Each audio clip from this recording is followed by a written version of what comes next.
Les rendez-vous du notaire, chaque semaine, avec Quai des notaires, des réponses concrètes à vos questions.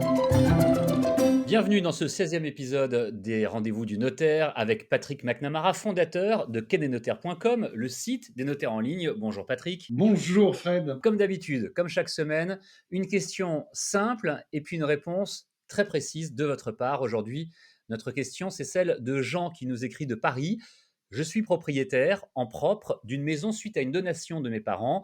Je suis marié sous le régime de la communauté et nous avons une fille. Je voudrais faire une donation en pleine propriété de cette maison à ma fille, mais je voudrais préalablement faire une donation à ma femme. Alors, j'en pose deux questions en fait, Patrick. Quelle est la différence entre une donation au conjoint et un apport à la communauté? Deuxième question, est-ce que ces deux modes sont compatibles pour faire par la suite une donation à la fille de Jean et de son épouse? Très bien. Les différences entre une donation entre époux, qu'on appelle également, vous savez sans doute, une donation au dernier vivant, et un apport à communauté sont nombreuses. Ce ne sont pas du tout les mêmes outils patrimoniaux. La donation entre époux ou au dernier vivant a pour objectif de protéger le conjoint survivant en augmentant ses droits au-delà de ce que prévoit la loi. Et cette donation, elle est intéressante dans pratiquement tous les cas. Alors, si les époux ont des enfants, comme c'est le cas de Jean, la donation entre époux augmente la part que recevra le conjoint survivant lors de la succession de son époux ou de son épouse.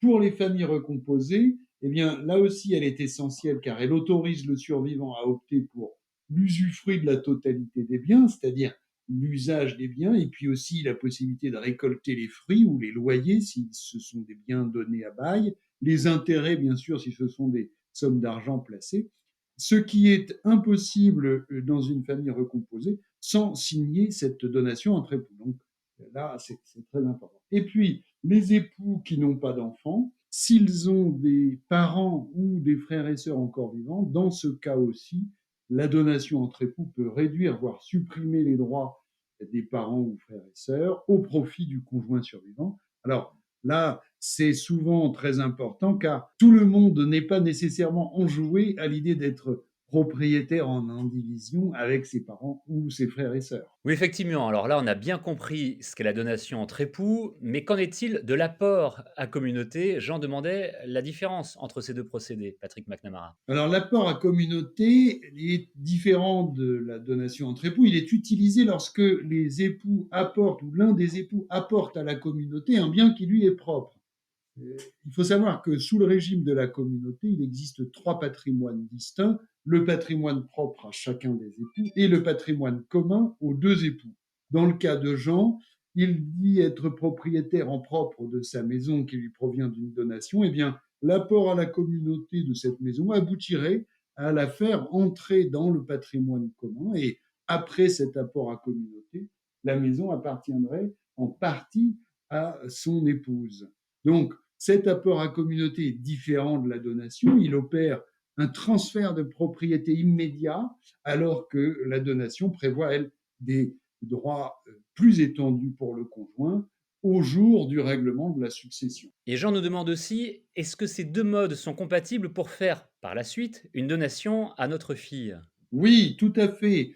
Ces deux modes sont compatibles. Vous pourrez, Jean, eh bien, les mettre en place et les signer l'un après l'autre, même si c'est dans un délai très proche. Mais surtout, j'ai envie de dire à Jean, allez demander votre conseil à votre notaire pour qu'il adapte ces montages exactement à votre cas et qu'il vous donne un conseil spécifique. Et pour terminer ce rendez-vous du notaire, Patrick, je vous propose qu'on inaugure une nouvelle rubrique, une petite anecdote que vous pourriez nous raconter à chaque fois en lien avec le sujet du jour. Eh bien, avec plaisir, je vais essayer. Alors, très franchement, s'agissant des donations entre époux, j'ai pas de difficulté à trouver une anecdote. C'est le cantonnement. Il est très fréquent que les époux qui reçoivent la donation entre époux ne veuillent pas opter pour la totalité des biens de leur époux décédé, parce qu'ils veulent que les enfants puissent disposer sans attendre de la pleine propriété des biens.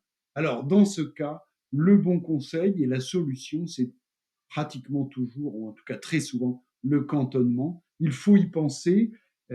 C'est une technique qui est peu utilisée, pas assez selon moi, et elle permet de profiter des avantages de la donation entre époux tout en modulant et en personnalisant les droits du conjoint à chaque cas. Donc ça, c'est un bon exemple concret de la réalité des donations.